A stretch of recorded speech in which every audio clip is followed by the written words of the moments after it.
Hello again. This is another of our Sunday school lessons as we continue to work our way through the book of Proverbs, written by King Solomon, of course. This week we are in a continuation of Proverbs chapter 3. Mark covered about the first half of the chapter last week, and we will continue this week in chapter 3 and finish that one. I have put a couple of words here for you that is really the theme of this week's lesson, which is wisdom and discretion. So we want to keep those things in mind as we look at this chapter, chapter 3. This is what Solomon is emphasizing to his son Rehoboam. I looked up the definitions for these two words. Wisdom is the quality of having experience, knowledge, and good judgment. We know that King Solomon had that, the wisest man to ever live. I thought this was kind of interesting. I saw a little saying one time. It says, intelligence is knowing what to say. Wisdom is knowing when not to say it. I thought that was pretty cute, and that can keep us out of trouble on occasion.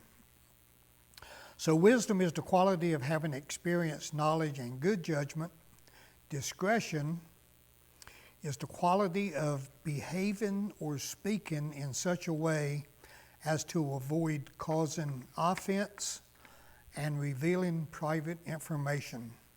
So wisdom and discretion is very important to us, and we don't always act that out as we should, but we know that they are two qualities that we should have. Just a quick review of some things. We know in Proverbs chapter 4, David is talking to his little boy Solomon, who at that time was the only son that him and Bathsheba had. And David is telling Solomon as a little boy to get wisdom, to get understanding. Then later on in his life, 1 Kings chapter 3, God is going to give Solomon whatever he asks for. Anything you want, I will give it to you. Solomon could have asked for riches. He could have asked for military might. He could have asked for longevity of life. He could have asked for the death of his enemies. But what Solomon asked for was the very thing that his father had told him to get when Solomon was a little boy. So Solomon asked for wisdom and understanding, and God gave him that and told him no one before or after you will ever have the wisdom that you possess. In addition to that, God gave him the things he didn't ask for. He gave him the riches, he gave him the military might, he gave him the kingdom to reign over that would live in peace while he was the king. So God provided wisdom and understanding and discernment to Solomon like none other would have. In Proverbs chapter 3, which was last week and this week's lesson, Solomon is talking to his son Rehoboam, and this is the firstborn of Solomon. And he tells him to keep sound wisdom and discretion, the very thing that David told his son Solomon. Solomon is now telling his son Rehoboam to get wisdom and discretion. Unfortunately for Rehoboam, he would drift away from this, and when it was his turn to take over the kingdom of the nation of Israel, Rehoboam did not do what was right. He had advisors who had worked with Solomon, and they gave Rehoboam good counsel. Yet Rehoboam listened to his peers, the younger people who had very little concern for the long-range plans that the nation would go through. Unfortunately, Rehoboam listened to them instead of the wisdom of his father's counsels. And unfortunately, the nation of Israel would be torn apart. We would wind up with the northern kingdom, the southern kingdom, which would be Judah. And under Rehoboam, the nation of Israel would not fare well, simply because he didn't follow the advice that his father had given him. Now, just a quick review from last week, since all of this is chapter 3, and I'm just going to hit the high points here that Mark went over. And these are just some of the takeaway verses that I pulled from chapter 3 so far. He says, "My son, do not forget my teaching, but keep my commands in your heart. Let love and faithfulness never leave you. Bind them around your neck. Write them on the tablet of your heart." Verse 5 and 6 of Proverbs chapter 3 is the famous verse that we often quote even today. "Trust in the Lord with all your heart and lean not on your own understanding. In all your ways acknowledge him, and he will direct your path." What a wonderful piece of advice that would be. "Do not be wise in your own eyes. Fear the Lord and shun evil." "Honor the Lord with your wealth, with the first fruit of all your crops." Give God the best. Give God the best that you've got. He would certainly give us the best that he had in his son Jesus. And he's telling us here in Proverbs chapter 3, give the Lord the first fruits of all your crops. That reminds me of Cain and Abel, the very first ones that we have a record of calling on the accountability. We know that Abel gave the very best he had. Cain just threw some stuff together and it was unacceptable to God. But Abel gave the best he had, and so should we. "And do not despise the Lord's discipline. Do not resent his rebuke." These are the things that Mark covered last week in the first half of chapter 3. And this week's lesson, we're going to continue on beginning in verse 21 of chapter 3. And this week's lesson is called Compassion Demonstrated. In addition to that, I want to share some thoughts with us concerning Father's Day, which is this week also. So we look at compassion demonstrated from Proverbs chapter 3, and these are just good, sound advice from Solomon to his son Rehoboam. Verse 21, "Maintain sound wisdom and discretion," what we have right here. That's the theme of this lesson, wisdom and discretion. He tells his son, maintain that. Let that be a part of you. He says, "My son, don't lose sight of them." Wisdom and discretion. Keep those forefront in all the things that you do in your daily living. He says, "For they," which is wisdom and discretion, "they will be life for you and adornment for your neck. Then you will go safely on your way. Your foot will not stumble." How about the promises of this?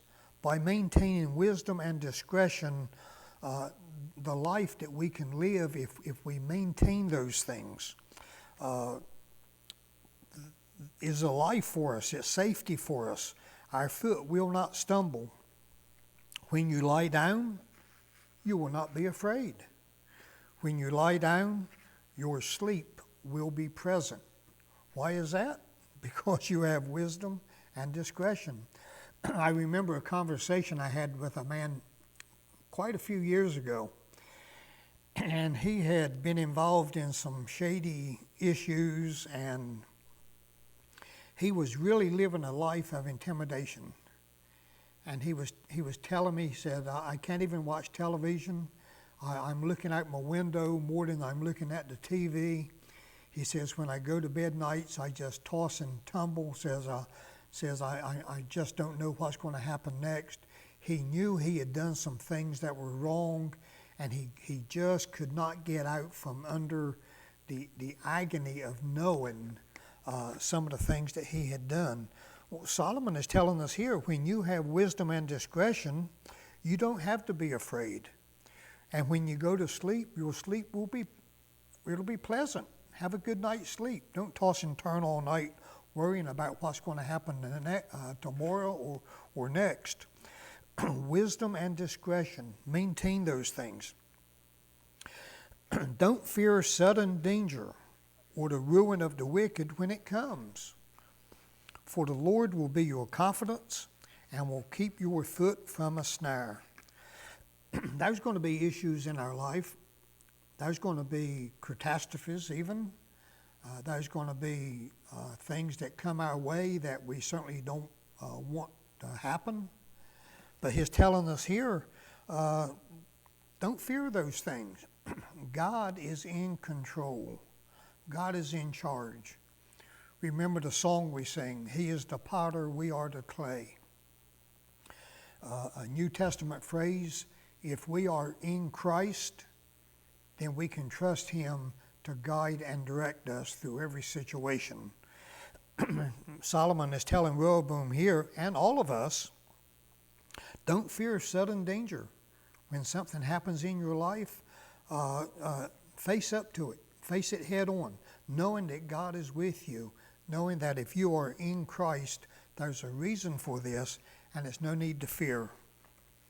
The Lord is our confidence, and He will protect our foot from a snare. He will guide and direct us in the ways we need to go. Then there's another section which is called kindness expressed. Solomon is telling Rehoboam, when it is in your power, don't withhold good from the one to whom it belongs. There's a lot of situations in life that we have absolutely no control over. We are merely spectators. We view it from the sidelines. We have no control over a lot of things that we even see going on. But it's saying here, when it is in your power, like today we'll say when the ball is in your court, when you have the opportunity to do so, don't withhold good from the one to whom it belongs. Do what's right. If you can do something good for somebody, do it. Help them with whatever they're doing, a project or whatever. They need help. Jump in there and give them a hand with it. Don't withhold good from those from whom it belongs. Don't say to your neighbor, go away, come back later, I'll give it to you tomorrow, when it is there with you today. So many times we put off doing things. A person needs help. They need it now. Tomorrow's going to be too late. And if we have the opportunity to step up, do something for someone, then Solomon is telling Rehoboam here, don't tell your neighbor to go away. Get him down and help him. Give him a hand with it. Verse 29, don't plan any harm against your neighbor, for he trusts you and lives near you. Don't plot against him. Don't do things that would cause an issue within the neighborhood, with your family, your friends, or whatever. Don't plan harm against him. He's your neighbor. Take care of him. Don't accuse anyone without cause when he has done you no harm. Don't falsely accuse someone. That's one of the commandments that we had, one of the 10 commandments. Just don't go out and start saying things and doing things when there is no reason to get involved in it. We are in a neighborhood. We have family. We have friends. This is just good teaching on how to live daily. And this is what Solomon wants Rehoboam to grow up learning to do these things. The next session, 31 through 35 of chapter 3, is titled Blessing Secured. Verse 31, it says, "Don't envy a violent man or choose any of his ways, for the devious are detestable to the Lord, but he is a friend to the upright." When you see somebody that is doing things wrong, they have a violent temper, so to speak. They are just not very conducive to a good community or a good neighborhood. Don't envy them. They might be impressive in some ways. Some people might admire their ability to get involved or take a position. But if it's violence involved, don't envy a person that does that. He says, verse 33, "The Lord's curse is on the household of the wicked, but he blesses the home of the righteous." You want your home to be blessed? Live a righteous life. God will bless. God can and he will, but he expects us to live a righteous life. The house of the wicked is going to always be chaos. It's going to always be in turmoil. What goes on behind closed doors, we don't know. I've said many times, the best kept secret in this community is what goes on in my house, and yours and yours and yours, because we just don't talk about it. But God will bless the house of the righteous, and the house of the wicked will be in chaos and turmoil. We might not talk about it. We might not want to get out and say things or whatever. But if you want to be blessed, live a life of righteousness. Verse 34, "He mocks those who mocks, but gives grace to the humble." We've mentioned this on numerous occasions. God cannot use a proud Christian. Pride will destroy you. Pride will quench the spirit. Humility is what God expects from his people. When Jesus got down and washed the feet of his disciples, that was one of the greatest acts of humility in the Bible. And Jesus humbled himself, the King of the universe, the creator and sustainer of everything, humbled himself to that of a slave, of a servant. So he says here, don't mock those who mock, but give grace to the humble. Verse 35, "The wise will inherit honor, but he holds up fools to dishonor." And here we see that comparison between the wisdom and foolishness, between those that are wise and those that are foolish. The wise will inherit honor. The foolish will go to dishonor. And we see that all through Proverbs. Wisdom, foolishness. Over and over, King Solomon mentioned it and compared the two. And we see it here in chapter 3, the last verse of chapter 3, verse 35. "The wise will inherit honor, but he holds up fools to dishonor."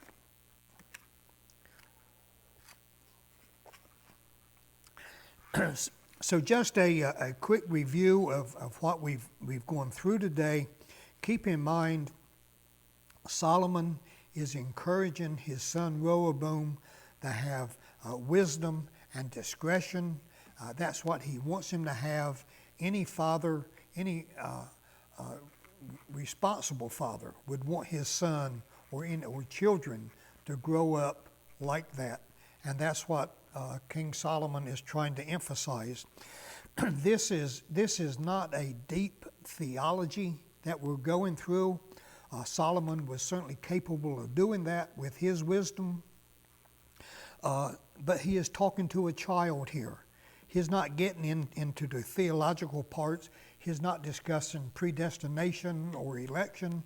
He's not discussing total depravity, limited atonement, irresistible grace, perseverance of the saints. These are things that has divided churches in a lot of different ways. These are very deep doctrinal theology principles that is in the Bible that we often argue about, and it divides us. What he is telling his son as a little boy, just have wisdom and discretion. I want you to have these things. So just a quick review here. He says, "My son, do not let wisdom and understanding out of your sight. Preserve sound judgment and discretion. Have no fear of sudden disasters, or the ruin will overtake the wicked. Do not withhold good from whom it is due when it is in your power to do it. Do not say to your neighbor, 'Come back tomorrow, I'll give it to you then,' especially if you're in a position to help them today and even right now. Do not plot harm against your neighbor who lives trustfully near you. Do not accuse anyone for no reason when they have done you no harm. Do not envy the violent or choose any of their ways." These are just good, solid life lessons that every one of us needs to try to abide by and live by. We're brothers and sisters in Christ. We are brothers and sisters. We're family. We're church family. We're community. We're Americans. And we need to live these kind of principles within our lives and pass them on to our children to make everything would go so much better. You see all of the things that are going on today, all of the riots that are taking place. There's certainly division within cities. Mayors don't know how to handle it. Governors don't know how to handle it. Our whole nation seems to be in chaos right now. At least there's plenty of it going on. We just need to get back to the basics, back to God's teaching, and we see so little of that today.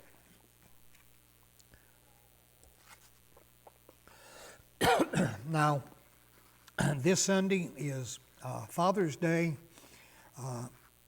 It's a time that we recognize our dads, and I know that as fathers, as husbands, we are to be the providers.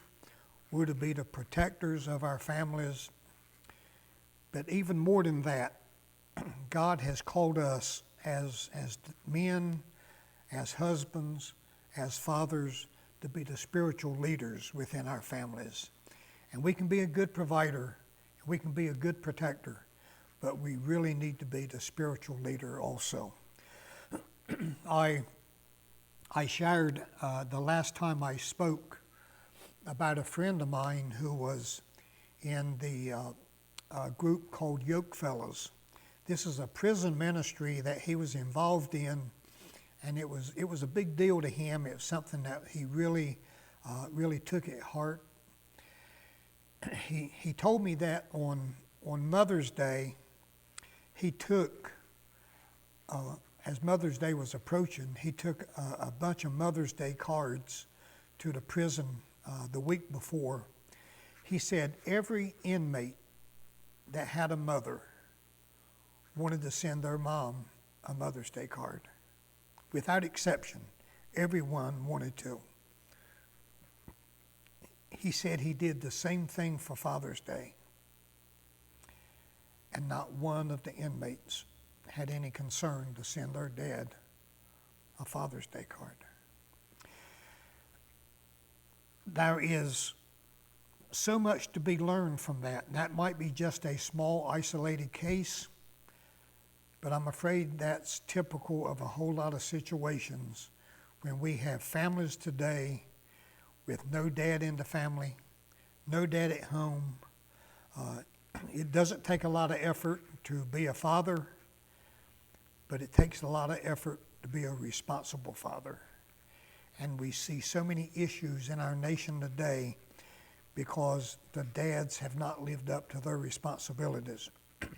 We see riots, looting, vandalism, murder in the streets. And I mentioned in one of the earlier lessons, I think one of the most destructive commandments that has taken us away in our society is the fifth commandment, which says to honor your father and your mother. And I see these people that are rebelling, they are tearing up their cities, and I doubt there is much honor from them to their parents.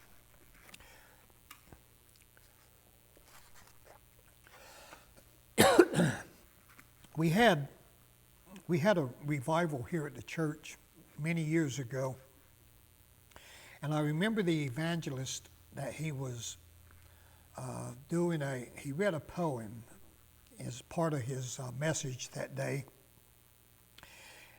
and it really blessed my heart. It convicted me, and it really touched me. And I asked him if I could have a copy of that, and he did. He gave me a copy. And this is something that has been very, very close to my heart for a lot of years. Because I know as men, as husbands, as fathers, we want to be successful. But how do you measure success? A lot of people have a lot of different opinions of what success really is.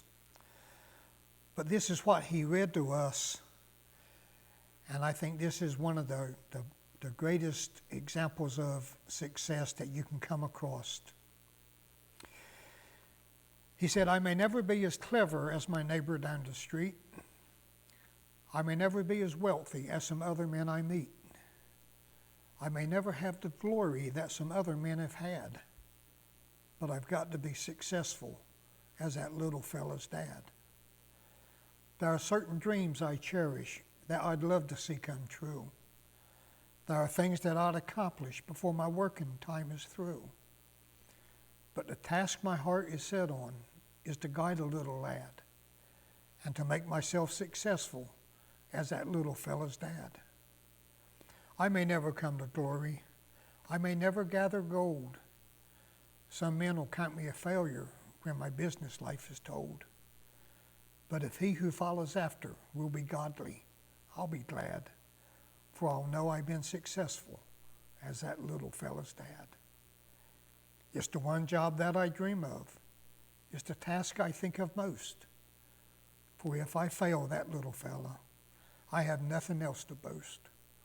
For all the wealth and fame I'd gather, all my fortunes would be sad if I fail to be successful as that little fella's dad.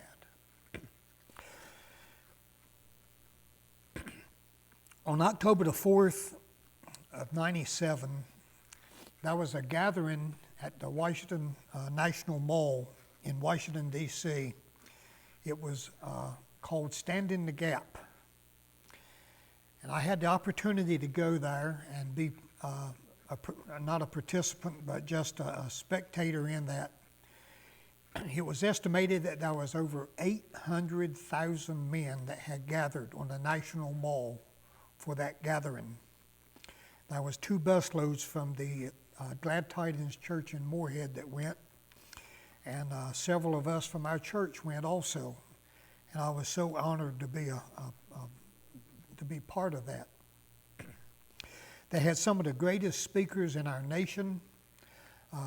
Bill McCartney, who was the founder of Promise Keepers, Max Lucado, author of so many Christian books, Jack Hayford, who wrote the song Majesty that we sing in this church quite often, Tony Evans, one of the nation's top evangelists and preachers.